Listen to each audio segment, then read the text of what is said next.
Lately, I've noticed a decline in my health. It's been a struggle supporting my mother-in-law through her health issues. Our family made the decision to temporarily move into her house, which marked the beginning of days filled with constant demands from my mother-in-law and brother-in-law.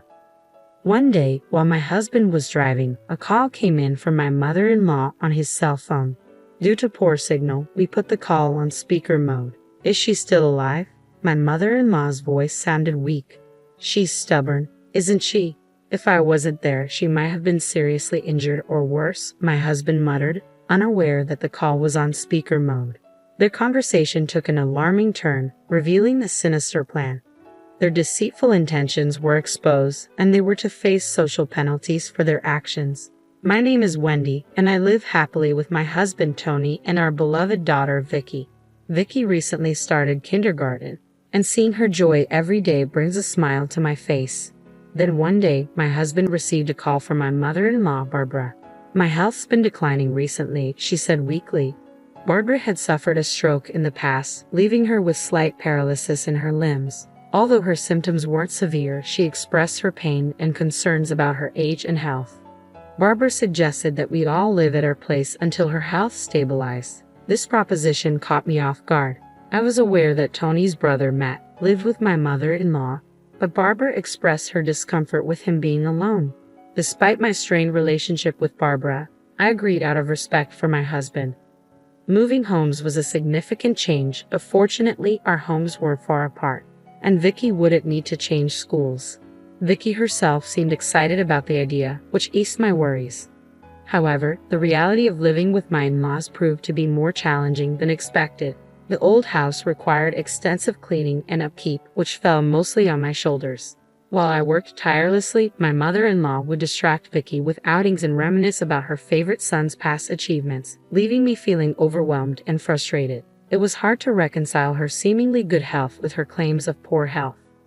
I regarded my mother-in-law with suspicion, sensing an air of insincerity about her. Abruptly, she started coughing, as if startled, intensifying my skepticism. But enough about her, let's shift focus. My brother-in-law was another headache altogether. Despite the tales I'd heard, Matt turned out to be a jobless bachelor, overly reliant on his parents. His behavior was akin to that of a petulant child, despite being in his 40s. Wendy, I'm hungry. Where's my lunch? Or Wendy, why didn't you wake me up? I miss my favorite show. I found myself catering to his whims. Even my daughter Vicky pitched in around the house. His entitled attitude grated on my nerves. I'm not your wife or your mother, I silently screamed, particularly unnerved by his habit of calling me Wendy darling. Emotionally and physically drained by these two individuals, my life became a constant struggle. Yet, one evening during a family gathering, while fetching a fan to improve ventilation, I encountered an unexpected intrusion. Wendy, my brother-in-law's voice startled me from behind. With a smug grin, he uttered something utterly appalling. Why would you leave boring Tony and start anew with me? Stunned disbelief gripped me as he leered lasciviously. Perhaps fueled by alcohol, his words were disgustingly crude. Brother-in-law, you're clearly too intoxicated. That's not amusing, I retorted, attempting to dismiss his advance.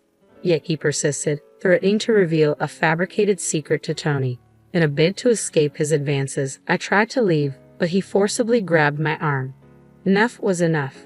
Stop it. Just stop. I managed, startled and disgusted by his audacity. As I pulled my arm away from my brother-in-law, Matt, in a sudden movement, he lost his footing and stumbled down the stairs. His descent ended abruptly as he collided with the wall, emitting a groan upon impact. Hearing the commotion, Tony and other relatives rushed over to investigate. What's happening here? Tony inquired, concern evident in his voice. Oh, Matt just slipped, someone explained, pointing to the bump forming on the back of his head. As his mother fretted over him, other family members intervened to calm her down, guiding Matt to another room for first aid. Amidst the chaos, my altercation with Matt faded into the background. I debated whether to divulge his inappropriate advances to Tony, but ultimately chose silence, not wanting to cause unnecessary distress. With that decision weighing on my mind, I headed towards the living room, where everyone had gathered. In the hallway, I noticed Vicky, her expression etched with concern. I'm sorry if I startled you, honey. Let's get you back to bed. Okay. I reassured her, noting the subtle unease in her demeanor. Though something seemed amiss, it was late, and I opted not to probe further, guiding Vicky back to her room. Life continued to pose challenges with my mother-in-law and Matt each passing day.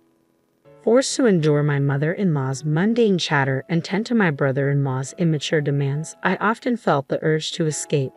However, Matt refrained from making any further advances after my firm rejection, which offered a semblance of relief as I carried on with life at my in-laws.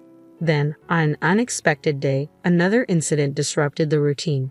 While having lunch with my mother-in-law, I suddenly felt dizzy after tasting some tomato soup. Almost instantly, intense nausea and breathing difficulties followed, a familiar sensation signaling anaphylactic shock, a severe reaction to peanuts. With my brother-in-law present, we promptly dialed for an ambulance, though his panicked demeanor hinted at his struggle to recall the emergency number. Eventually, he managed to place the call, and I was swiftly rushed to the hospital. Grateful for his assistance, Tony emotionally thanked his brother, acknowledging his pivotal role in saving my life. Taken aback by the unexpected praise, my brother-in-law modestly downplayed his actions, though his demeanor hinted at a newfound sense of usefulness, even in his own eyes. Despite my gratitude towards him, lingering questions gnawed at me during my hospital stay. Why had I suffered an allergic reaction? As I remained under observation for the next day, uncertainty loomed over the cause of the incident. Discharged from the hospital without complications, I slid into the car beside Tony, ready to return to my in-laws' house. In the backseat, Vicky's worried voice broke the silence. "Are you okay, Mom?" "I'm fine now, sweetheart. I'm sorry for causing you concern," I reassured her, grateful for her care. "I thought my heart was going to stop when I heard you were in the hospital," she confessed, her concern palpable. "I was careful with those ingredients, though," I assured her, tilting my head, trying to lighten the mood. However, Tony's ringing phone interrupted our conversation, and he swiftly switched to speakerphone, navigating through the connectivity issues.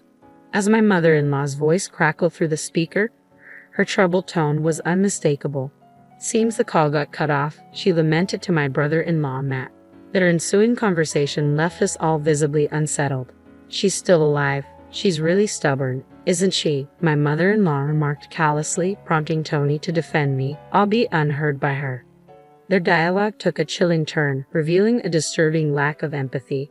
"Does it matter? It's just karma for hurting my precious Matt," my mother-in-law callously remarked, her words sending a shiver down my spine. "So what are we going to do about Wendy?" Matt inquired, his tone unnervingly casual. "Yeah, I'll try to win her over again. I think I can make it work this time," he replied, his nonchalant attitude exacerbating my unease. "I mean, she probably fell for me again after this incident. After all, I'm her lifesaver, aren't I?" Matt's boastful voice filled the room, oblivious to the fact that their conversation was overheard. Meanwhile, Tony and I exchanged speechless glances, taken aback by their unsettling discussion. Later, when we finally arrived at my in-laws' house, it was evident that we were behind schedule. "You should manage your time better, Tony. And why didn't you answer the phone? I needed you to pick something up on your way back," my mother-in-law scolded, seemingly oblivious to the tension in the air. Tony and I, however, wore stern expressions, unable to ignore the gravity of what we had just heard. Once inside, Tony and I pulled my in-laws aside for a serious conversation. As our daughter retreated to her room, I handed Tony's phone to my in-laws, playing back the recorded conversation that had been captured unknowingly. Their faces turned pale with shock as the truth unfolded before them. "How did you?" my mother-in-law began, but I silenced her with a glare demanding answers. "What in the world is going on here?" I pressed, my tone firm and unwavering. Attempting to defuse the situation, my brother-in-law stuttered. "Well, that was just a joke. Sort of a small payback for you rejecting Matt." "Don't mention my brother-in-law," Tony interjected, attempting to shield his family from further embarrassment. But it was too late. As I explained the situation to Tony, his gentle demeanor gave way to fury. He demanded answers, and under his relentless questioning, my in-laws finally confessed. It turned out that my mother-in-law had orchestrated a plan to set me up with Matt, who seemed disturbingly willing to go along with it. Feigning illness, she had lured me to their house with the intention of turning me into her son's fiancé. The absurdity of their scheme chilled me to the bone. Their lack of empathy was astounding, driven by their misguided pity for Matt's single status. Their actions seemed beyond comprehension, almost inhuman. Their selfish scheme had backfired spectacularly, with Matt tumbling down the stairs in a pitiful manner. Recalling the event sent shivers down my spine, especially considering something my brother-in-law had said that lingered in my mind.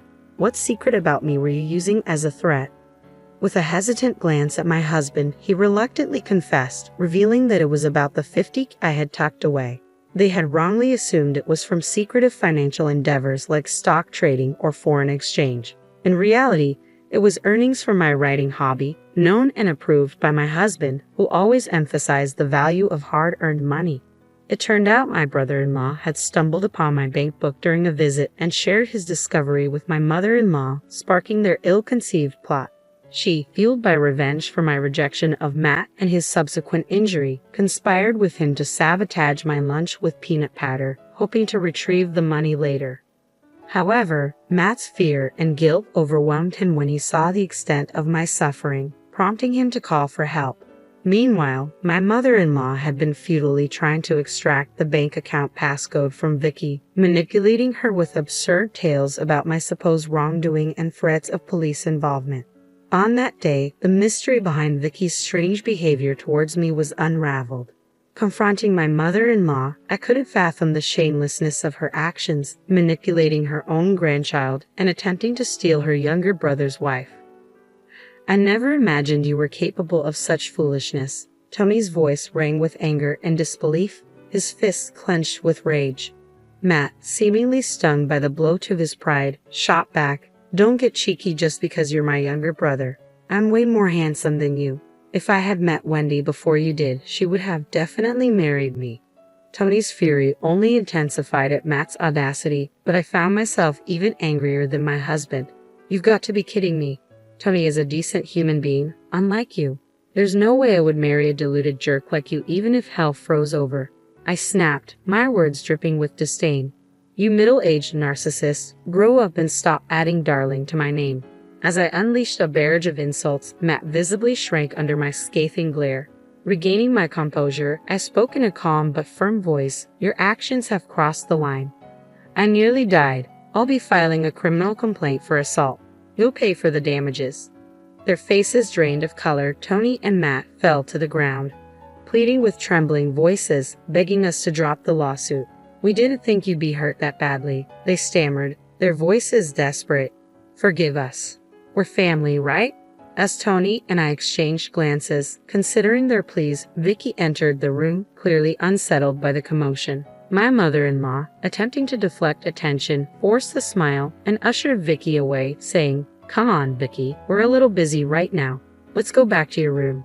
At that moment, the gravity of the situation sunk in even deeper. I called out to my daughter, hoping for some clarity. "Did you happen to mention Mommy's peanut allergy to Grandma?" I asked gently.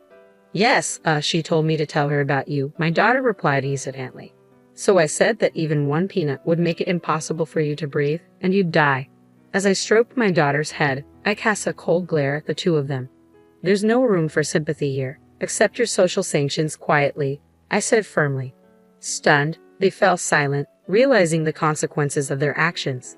Later, we hired a lawyer and informally charged my mother and brother-in-law with assault. Though they didn't end up in prison due to it being a family dispute, they had to pay about 13 grand for my medical expenses and compensation. Without any savings to cover this, they were forced to sell their family home for cash. Now homeless, they made an audacious proposal to move in with us. "What kind of nonsense are you spouting?" I retorted, incredulous. "Talk in your sleep if you must." We heard later that they rented a room in a rundown apartment, living a tough life on the wages my brother-in-law earns from his part-time job. Meanwhile, we returned to our own home, breathing a sigh of relief. "I'm sorry for deciding to live together," I admitted, feeling guilty for the ordeal we had endured. "Don't worry about it. It's your seriousness that I like. That's why I married you," Tony reassured me, despite his dejection. Moved by his words, I continued, "You looked brave and cool when you punched Matt. Violence isn't good, though." Tony chuckled sheepishly, holding our daughter close. "That's right," he agreed. "How about we all go out for some fun next week, Vicky? Where do you want to go?" "The zoo?" Vicky exclaimed with excitement, her laughter filling the room. In that moment, I vowed to continue saving for my daughter's future, cherishing the happiness we had found together.